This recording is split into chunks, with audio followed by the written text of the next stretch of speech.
आज तीसरे दिन भी दिल्ली के वकीलों की हड़ताल जारी रही।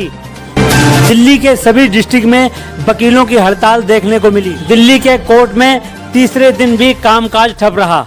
13 अगस्त को दिल्ली के एलजी ने जो नोटिफिकेशन जारी किया था, उसको लेकर दिल्ली के वकील धरने पर बैठे हैं। वकीलों की मांग है इस नोटिफिकेशन को वापस लिया जाए।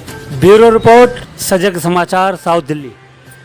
नहीं चलेगी, नहीं चलेगी, वापस लो, वापस लो, वापस लो, वापस लो। इस वक्त मैं मौजूद हूँ साकेत कोर्ट चेंबर ब्लॉक में और हमारे साथ मौजूद हैं यहाँ के साकेत बार एसोसिएशन के सेक्रेटरी, हॉनी सेक्रेटरी अनिल बसोया जी। तो आज हम उनसे जानेंगे, जिस तरीके से स्ट्राइक का तीसरा दिन चल रहा है, आज वकील रोड पर निकले थे, क्या हुआ, बातचीत क्या हुई, क्या अगला स्टेप इनका होगा, अभी कब तक चलेगा, वो सारी बातें मैं अनिल बसोया जी से करूंगा। हमारे साथ सेक्रेटरी साहब मौजूद हैं। सबसे पहले सेक्रेटरी साहब, आपका BBC 24/7 न्यूज में आपका स्वागत है। धन्यवाद आलम जी। जी, जिस तरीके से आज तीसरा दिन था स्ट्राइक का, तो आज क्या क्या हुआ, ये पूरी हमें जानकारी दें। जैसा कि आपको पता है कि मुद्दा तो क्या है, मैंने पहले भी आपको एक बार बताया था, परसों हमारी जो मुलाकात हुई थी। आज स्ट्राइक का तीसरा दिन था। हम लोगों ने कल एकदम परसों कोऑर्डिनेशन कमेटी की मीटिंग में ये डिसाइड किया था कि हम स्ट्राइक पर जाएंगे दोबारा, और वो स्ट्राइक में आज जो हमने कहा, और भी स्ट्रिक्ट एक्शन हमने स्ट्राइक में लिए। आज हमने कोर्ट में किसी भी पुलिस ऑफिसर्स की एंट्री नहीं होने दी, इंक्लूडिंग नायब कोर्ट और पब्लिक प्रोसिक्यूटर। इवन के जो जेल वैन होती है, जो 3 से मुलजिमों को जेल लाती है, वो भी आज कोर्ट में हमने एंट्री नहीं की। इसका हम साफ ये कहना चाहते थे, अगर वकील काम नहीं करेंगे तो कोर्ट में भी कोई काम नहीं होगा।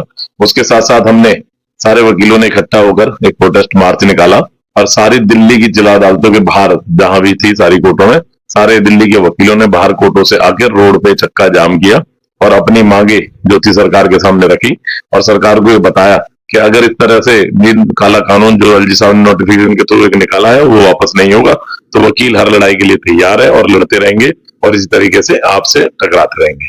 जिस तरीके से आपने पिछली बार भी बताया था कि मीटिंग चल रही है, उसका अभी तक कोई आश्वासन या कोई उसका रिजल्ट मिला है? वैसे मैं बता दूं आपको, जब हमने जो सर्कुलर आज स्ट्राइक के लिए निकाला था, उसके बाद सीएम साहब के वहां से हमें मैसेज आ गया था। आज सुबह हमारी मीटिंग हुई है, हमारे लीडर्स कुछ सीएम साहिबा से मिलने गए थे, लेकिन उन्होंने हमें आश्वासन दिया है कि अपने होम सेक्रेटरी से मिलकर इस पे जो भी बेस्ट पॉसिबल भी होगा वो निकालेंगे। लेकिन अभी तक उनकी तरफ से कोई कॉन्क्रीट डिसीजन हमें नहीं मिला, तो हमारी स्ट्राइक अभी जारी रहेगी।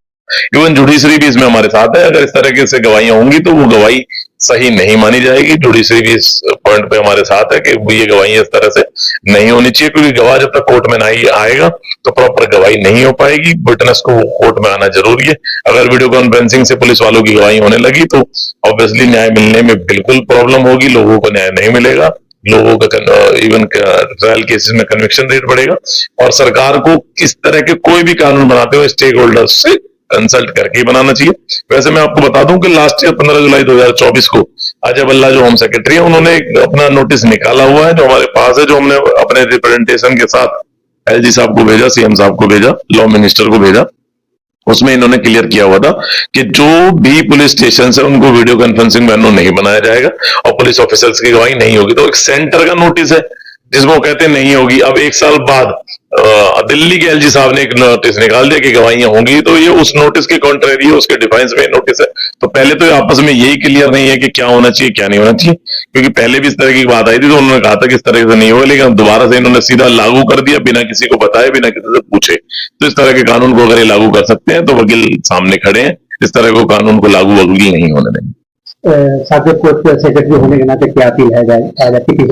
मेरी अपील पहले तो सरकार से है कि आपने जो ये जन विरोधी कानून लागू किया इसको जल्द से जल्द वापस लो, नहीं तो वकीलों को कोई हेजिटेशन नहीं है, ये लड़ाई लड़ने के लिए तैयार है। हमें आदत है इस तरह की से सरकार से अगर कोई गलत कानून आता है तो उसके विरोध में हम खड़े हैं। हमें चाहे ये लड़ाई कहीं तक भी ले जानी पड़े, हम तैयार है। जब हम सरकार बना सकते हैं तो हम सरकार गिराना भी जानते हैं। कानून अगर सही नहीं बनेंगे तो कानून के लिए लड़ना भी जानते हैं। जब हम जनता की आवाज उठा सकते हैं तो वकील एक ऐसी कौम है कि ये लड़ाई हर मुद्दे पर लड़ेगी। साथ के साथ मेरी जनता से अपील है कि इस तरह का कानून आपको इसके बारे में पढ़ना चाहिए,